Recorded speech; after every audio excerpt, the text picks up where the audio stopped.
Very good morning to all and one. Welcome back again JD classes. मैं आपका host, आपका mentor, आपका teacher JD sir आपके लिए फिर से लेकर के आया हूं एक नया वीडियो। आज हम स्टार्ट करेंगे जिम्नोस्पर्म के बारे में। लास्ट क्लास में मेरा जो लास्ट वीडियो था जिसमें मैंने आपको बताया स्पर्मेटोफाइटा के बारे में। स्पर्मेटोफाइटा में मैंने आपको बताया था कि sperm bearing trees means seed bear करने वाले ट्रीज के बारे में हम पढ़ेंगे। उसमें पहले हमारा जिम्नोस्पर्म आएगा, उसके बाद हमारा एंजियोस्पर्म आएगा। आज हम जिम्नोस्पर्म के बारे में पढ़ने वाले हैं और जिम्नोस्पर्म के साथ में इसके जितने क्लासेस होते हैं उनको हम डिस्कस करेंगे। क्यों? क्योंकि ये डिटेल में आपके नीट के पेपर में पूछे जाते हैं और इससे क्वेश्चन आते हैं। जैसे फॉर एग्जाम्पल नीटोफोरा से क्वेश्चन पूछा गया कि नेटम प्लांट के बारे में कुछ क्वेश्चंस पूछे गए, नीटम से क्वेश्चन आए, है ना, साइकस से क्वेश्चन आए। तो इस तरह से क्वेश्चंस पूछे जाते रहते हैं। तो एक बार फिर से मैं आपसे कहना चाहूँगा, अगर आप मेरे चैनल में नए हैं तो प्लीज़ सबसे पहले इसको सब्सक्राइब कीजिए, बेल आइकन दबाइए ताकि मेरे वीडियो की नोटिफिकेशन सबसे पहले आपको मिल सके। और अगर एज यूजुअल आप मेरे पुराने व्यूअर हैं तो प्लीज़ इसको लाइक कीजिए, सब्सक्राइब कीजिए, शेयर कीजिए, जिससे नॉलेज सभी बच्चों के पास तक पहुँचे। और एज यूजुअल जो मेरा कमिटमेंट है कि मैं सभी बच्चों को फ्री ऑफ कॉस्ट डिटेल में, सबसे ज़्यादा डिटेल में यूट्यूब में अपना कंटेंट प्रोवाइड कराने वाला हूं, जिससे कि बच्चे सिर्फ इसी चैनल को सब्सक्राइब करके नीट में बायोलॉजी में 340 प्लस मार्क्स अटेन कर सकें। तो आइए स्टार्ट करते हैं जिम्नोस्पर्म के बारे में। देखिए, जिम्नोस्पर्म जो प्लांट होते हैं, जिम्नोस्पर्म, तो सबसे पहले समझते हैं व्हाट इज द जिम्नोस्पर्म। देखिए, जिम्नो वर्ड का मतलब होता है नेकेड, ठीक है। So the seed will be naked. They are naked means without cover, without covering, ठीक है, नेकेड सीड, राइट। और स्पर्म मीन होता है सीड, राइट। तो जिन सीड में कवरिंग ना पाई जाए, नेकेड से मतलब है विदाउट कवर, जिनमें कवर ना पाया जाए। एंजियोस्पर्म में कवर पाए जाते हैं, हम इस बारे में डिस्कशन करेंगे। तो इनके जो सीड होते हैं उनके ऊपर कवर नहीं पाए जाते हैं। ये एवोल्यूशन के ट्रेंड में अगर मानी जाए बात तो ये एक इनएफिशिएंसी है। क्यों? क्योंकि सीड अगर कवर्ड नहीं होंगे तो सबसे पहले उनमें फंगल इन्फेक्शन हो सकता है, बैक्टीरियल इन्फेक्शन हो सकता है, उनको बहुत सारे एनिमल खा करके डिस्ट्रॉय कर सकते हैं, ठीक है, या और भी किसी एक्सटर्नल एनवायरनमेंट से चेंजेस से भी वो डिस्ट्रॉय हो सकते हैं, जिसमें सीड के सर्वाइव करने की कैपेबिलिटी कम हो जाती है और इससे ये ज़्यादा प्रोलिफरेट नहीं हो सकते हैं। मतलब कि एग्जाम्पल के तौर पे अगर किसी भी जिम्नोस्पर्म में 100 सीड बने तो 100 में 100 के सर्वाइव करने की कैपेसिटी बहुत कम होगी। हार्डली उसमें से इवन सर्वाइवल के चांसेस 10 to 20% ही बचेंगे। लेकिन एंजियोस्पर्म जैसे मैंगो होता है, उसमें एक्सटर्नल एक येलो कलर का बाद में जो हो जाता है, पहले ग्रीन कलर का रहता है, कवर होता है, उसके अंदर एक फ्लैश होता है, फिर हार्ड कवरिंग होती है, उसके अंदर सीड होता है। सीड इतना ज्यादा प्रोटेक्टेड होता है कि अगर 100 सीड बने तो उसमें से 50-60% सर्वाइव करने की कैपेबिलिटी बनती है। तो अगर यह बोला जाए तो एवोल्यूशन के टर्म्स में जिम्नोस्पर्म एंजियोस्पर्म के कंपैरिजन में पीछे रह गए, राइट। तो एवोल्यूशनरी अगर ट्रेंड के बारे में देखा जाए तो ये ज्यादा इवॉल्व्ड प्लांट नहीं, इनसे ज्यादा इवॉल्व्ड एंजियोस्पर्म प्लांट है। दूसरी खास बात आते हैं, they are found mainly in mountainous region nowadays. तो ये मेनली माउंटेनियस रीजन पे, माउंटेन वाले रीजन पे पाए जाते हैं। पहले क्या होता था, Jurassic time period is considered at the golden era of gymnosperm. जिस समय पे जुरासिक टाइम पीरियड पे इस जमीन पे बड़ी बड़ी लिजार्ड पाई जाती थी, उस समय जिम्नोस्पर्म यहाँ पे थ्राइव करते थे। इनके जो फीचर्स होते हैं, roots,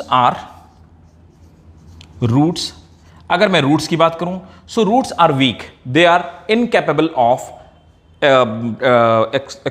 extracting water from the deeper inside. तो ये बहुत ज़्यादा जमीन के अंदर से वाटर को एब्जॉर्ब करने की कैपेबिलिटी नहीं रखते हैं। तो इनकी जो रूट्स होती हैं, तो रूट्स के ऊपर आप देखेंगे ये रूट्स होती हैं, और नो डाउट रूट्स तो इनकी जिम्नोस्पर्म की भी ऐसी ही होती हैं। इन रूट्स के ऊपर एक कवरिंग बन जाती है, ये कवरिंग होती है फंगस की, और फंगस कवरिंग करके रूट के लिए वाटर एब्जॉर्ब करने का काम करता है। इस स्ट्रक्चर को, तो ये हमारी रूट हो गई, और रूट और साथ में ये बाहर हो गया फंगस। रूट और फंगस के आप इस कॉम्बिनेशन को माइकोराइजा कहते हैं, माइकोराइजा कहते हैं, इसको हम माइकोराइजा कहते हैं। माइकोराइजा वो कॉम्बिनेशन है जिसमें फंगस इसको रूट को वाटर एब्जॉर्ब करने में हेल्प करता है, बदले में ये फंगस को क्या देती है, फूड प्रोवाइड करती है। ये एक सिम्बायोटिक रिलेशनशिप है। अगर दूसरी बात कही जाए, एक और इंपॉर्टेंट फीचर लीव्स के बारे में मैं बात करूं, लीव्स जो होती हैं ये इनकी निडल लाइक होती हैं। स्पाइनी होती हैं, वुडी टाइप की होती हैं, सरफेस एरिया कम होता है जिससे कि ट्रांसपिरेशन रेट कम रहे और ये वाटर को बचा सकें। दूसरी खास बात ये होती है ये मैक्सिमम हाइट में पाए जाते हैं, तो फ्रॉस्ट ना होने पाए, फ्रॉस्ट से ये रप्चर ना होने पाए, इसके लिए भी इनकी आउटर क्यूटिनेसियस लेयर जो होती है वो मजबूत होती है। फिर इनका अगर मैं बात करूं वैस्कुलर सिस्टम, अगर हम इनके वैस्कुलर सिस्टम के बारे में बात करें, नॉर्मली क्या होता है कि इनके जो स्टेम्स होते हैं दे आर लेस ब्रांच। और इनका वैस्कुलर सिस्टम के बारे में अगर मैं बात करूं, सो हम जब जाइलम के बारे में बात करते हैं तो जाइलम जो होती है ये टेरिडोफाइटा की तरह इनकी भी जाइलम इनएफिशिएंट होती है। अगर इसमें बात की जाए जाइलम में दे लैक वेसल्स, ठीक है, जाइलम में वेसल्स नहीं पाई जाती हैं। अब जाइलम में वेसल ना पाए जाने की वजह से ये उतने ज़्यादा एफिशिएंट नहीं है वाटर कंडक्ट करने में जितने कि एंजियोस्पर्म होते हैं। एंजियोस्पर्म की वाटर लेने की कैपेबिलिटी जो होती है वो इनसे ज़्यादा होती है। अगर मैं बात करूं इनके फ्लोएम की, फ्लोएम के बारे में अगर हम बात करेंगे तो इनमें वेसल्स और कंपेनियन सेल्स नहीं पाई जाती। यही नीट के क्वेश्चन से these 3 things are missing from vascular bundle, तो इसीलिए इनके भी वैस्कुलर बंडल टेरिडोफाइटा के कंपैरिजन में तो ज्यादा एफिशिएंट है, लेकिन अगर मैं इनकी बात करूं एंजियोस्पर्म के कंपैरिजन में तो ये लेस एफिशिएंट है। तो वाटर एब्जॉर्ब करने का जो सिस्टम है वो भी कम एफिशिएंट है, वाटर कंडक्ट करने का जो सिस्टम है वो भी लेस एफिशिएंट है, इसीलिए इनमें स्टोमेटा कम पाए जाते हैं, लीव्स का सरफेस एरिया कम होता है, जिससे ट्रांसपिरेशन को रिड्यूस करके वाटर को कलेक्ट करने की कैपेबिलिटी रखी जाए, वाटर ज्यादा लॉस न होने पर। हालांकि ये ऐसे ही एनवायरमेंट में पाए जाते हैं जहां पे वाटर लॉस होने के चांसेस कम होते हैं। अब आइए बात करते हैं इनके रिप्रोडक्टिव फीचर के बारे में। अगर हम इनके रिप्रोडक्टिव फीचर के बारे में बात करें तो रिप्रोडक्शन के केस में मेल और फीमेल प्लांट दोनों अलग अलग भी हो सकते हैं, some time they remains in the same plant. अभी हम पढ़ेंगे किन में अलग अलग होते हैं और किन में एक ही होते हैं, राइट। मेल और फीमेल रिप्रोडक्टिव जो स्ट्रक्चर्स होते हैं वो कुछ कोन्स के फॉर्म में अरेंज होते हैं। तो मेल और फीमेल रिप्रोडक्टिव स्ट्रक्चर ये कोन्स के फॉर्म में अरेंज होते हैं। कोन्स इनको क्यों बोलते हैं, ये टॉप में इस तरह से रोसेट शेप लीव्स पाई जाती हैं और उनके लीव्स के ऊपर ये डोम शेप स्ट्रक्चर्स होते हैं। कुछ स्ट्रक्चर छोटे होते हैं, कुछ स्ट्रक्चर बड़े होते हैं। कोन 2 तरह के पाए जाते हैं, they may be male cone as well as female cone. तो मेल कोन और फीमेल कोन पाए जाते हैं। मेल कोन्स जो होते हैं, इन मेल कोन्स के ऊपर फॉर एग्जांपल ये एक मेल कोन है, मेल कोन के ऊपर यहां पर कुछ लीफ जैसे रिप्रोडक्टिव लीफ जैसे स्ट्रक्चर यहां पर अरेंज हो जाते हैं। आप देखिए पहले हमने देखा था कि स्पोरोफिल जो थी वो टेरिडोफाइट्स में स्पोरोफिल पाई जाती थी जिनके ऊपर स्पोर्स पाए जाते थे।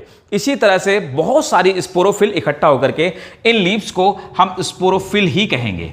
तो ये लीव्स स्पोरोफिल होती हैं। स्पोरोफिल बहुत सारी एक साथ जब इकट्ठा हो जाती हैं तो कोन जैसे स्ट्रक्चर का फॉर्मेशन करती हैं। साइकस में कोन कैसे होते हैं, पाइनस में कैसे कोन होते हैं, ये हम डिस्कस करेंगे आगे के टॉपिक्स में।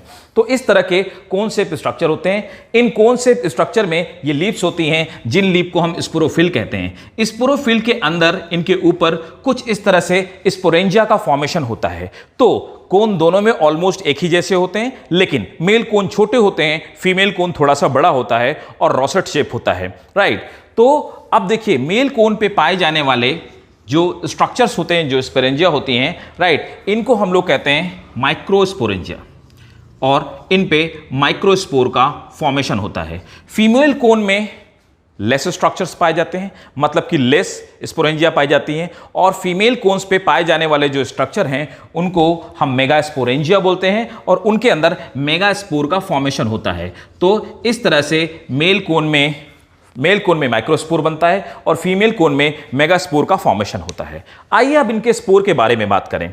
अगर मैं ये बात करूं कि मेल और फीमेल रिप्रोडक्टिव स्ट्रक्चर में इनमें और बाकियों में डिफरेंस क्या होता है, तो इस बारे में जब हम बात करते हैं तो ये देखते हैं कि इनका जो फीमेल रिप्रोडक्टिव स्ट्रक्चर होता है, मतलब कि फीमेल रिप्रोडक्टिव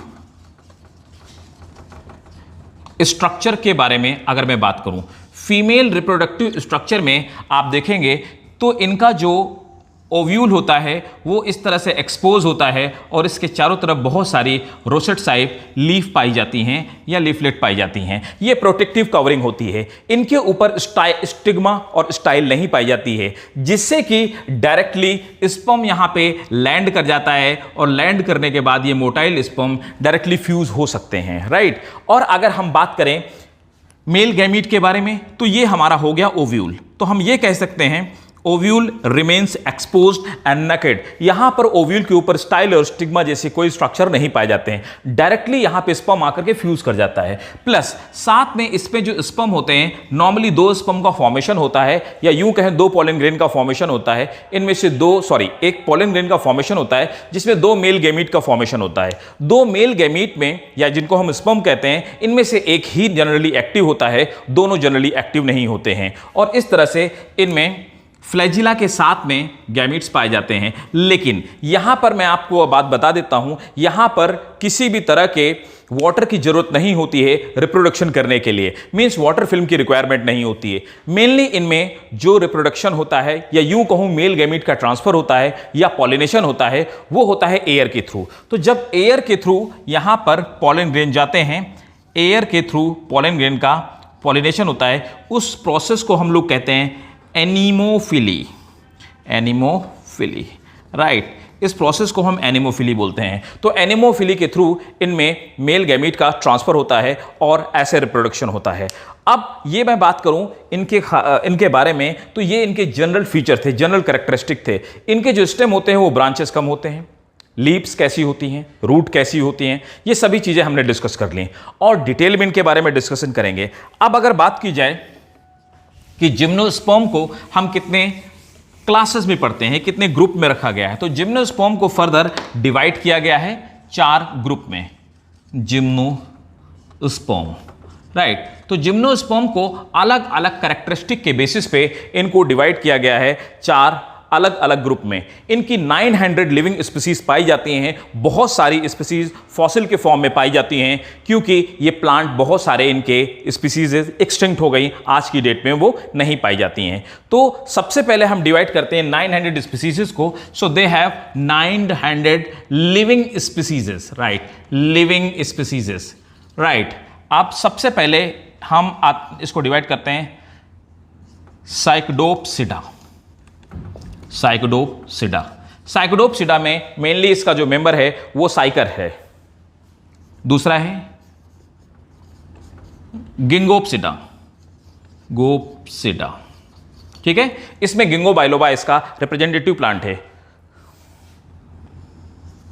कोनिफेरोप्सिडा, कोनिफेरोप्सिडा, कोनिफर्स इसमें आते हैं। Last but not the least, that is Gnetopsida. इसमें नीटम एक प्लांट आता है जो कि रेयर पाया जाता है, और इंडिया में इसके कुछ रेयर प्लांट ही मौजूद हैं, नॉट रेयर स्पीसीज और नॉट रेयर क्लास। इंडिया में नीटम के बहुत ही रेयर प्लांट मौजूद हैं और इसको हम लिविंग फॉसिल के नाम जानते हैं। It is about to extinct. तो इन चारों के बारे में हम आगे की वीडियोस में पढ़ने वाले हैं। मैं डिटेल में आपको इनके बारे में पढ़ाऊंगा। ये थे हमारे जनरल फीचर्स किसके, जिम्नोस्पर्म के। तो जिम्नोस्पर्म की क्लासेस को नेक्स्ट वीडियो में स्टार्ट करते हैं। नेक्स्ट वीडियो में मैं आपको लेकर के आऊंगा Cycadopsida. Thank you guys watching. आपके लिए मैं सबसे डिटेल में वीडियो लेकर के आता हूं, तो आपका फर्ज बनता है कि आप इसको ज्यादा से ज्यादा लोगों तक शेयर करें। क्यों? क्योंकि ये वीडियो उन बच्चों के पास तक पहुंचे जिनको सच में इसकी जरूरत है। Thank you ladies and gentleman, you was watching JD classes.